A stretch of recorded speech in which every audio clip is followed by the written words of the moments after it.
દાહોદ તાલુકા પંચાયતમાં ભાજપની સત્તા પ્રમુખ પદે ભાજપના અનિલ કિશોરીની વરણી કરવામાં આવી। ઉપપ્રમુખ પદે બાલુભાઈ પરમારની વરણી તો 38 પૈકી 36 સભ્યો સામાન્ય સભામાં હાજર રહ્યા। 38 પૈકી 17 ભાજપ અને કોંગ્રેસના ફાળે 16 બેઠક હતી। આજ રોજ દાહોદ તાલુકા પંચાયતની સામાન્ય ચૂંટણી અંતર્ગત પ્રમુખ ઉપપ્રમુખની ચૂંટણી યોજાઈ હતી। એમાં અમે प्रमुख तरीके अनिलभाई हेमराजभाई किशोरी, उपप्रमुख तरीके बालूभाई शमसुभाई परमार बने प्रमुख उपप्रमुख तरीके चूंटायेल है। अमारे बंनेनी पसंदगी करवा बदल વધુ વિગત મેળવીએ સંવાદદાતા સાબિર ભાભોર પાસેથી। સાબિર, દાહોદ તાલુકા પંચાયતમાં ભાજપની સત્તા પ્રમુખ અને ઉપપ્રમુખની વરણી કરવામાં આવી।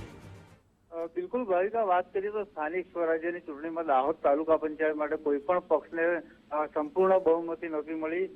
કુલ 36 જે 38 બેઠકો છે તેમાંથી આજે 36 સભ્યો હાજર રહ્યા હતા। ચૂંટણીના પરિણામોની વાત કરીએ તો 17 બેઠક ભાજપને મળી હતી, કોંગ્રેસને 16 મળી હતી, આમ આદમી પાર્ટીને 4 અને બાપ પાર્ટીને ફાળે 1 બેઠક ગઈ હતી। એટલે કહી શકાય કે જે પ્રમુખ પદ માટે જે સંપૂર્ણ બહુમતી એકેય પક્ષ પાસે નહોતી, પરંતુ આજે ભારે જે અટકળો વચ્ચે જે પ્રમુખની વરણીની સભા યોજાઈ હતી તેમાં એક કોંગ્રેસનો સભ્ય ગેરહાજર હતો તેમજ એક બાપ પાર્ટીનો સભ્ય જે ગેરહાજર હતો। તેના કારણે ભાજપને બહુમતી મળતા જે ભાજપને ફરીથી સત્તા મેળવી છે। પ્રમુખ પદ તરીકે અનિલ કિશોરી અને ઉપપ્રમુખ પદે બાલુભાઈ પરમારની વરણી કરવામાં આવી છે। જી સાબિર, ધન્યવાદ જાણકારી બદલ।